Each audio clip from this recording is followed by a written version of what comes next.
โหลดรีพอร์ตถ่ายระยะเป็นเชิงสีเครื่องเสียงทีวี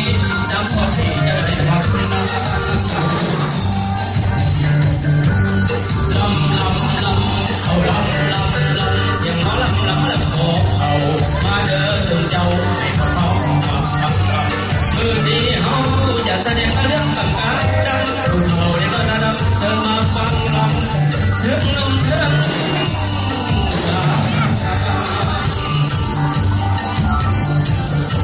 หมอลำขอเขามาลำขอเขาเมื่อเขาสาขออาหารแห้งขอที่ขอแก่แสดงเสียงลำผ่านไม่ลำยาวต่อเรื่องตลกยกพาอันมักเห่ากัดยาวลำจิตเดินทางเดินทาง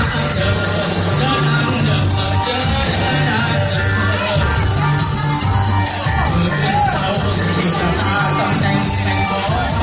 แก่ให้เพียงใจสักหน่อยศิลปินหมอลำบุญน้อยมือแรงจุ่มคอยที่ได้ไปลำบากมือแรงจุ่มคอยที่ได้ไปลำบาก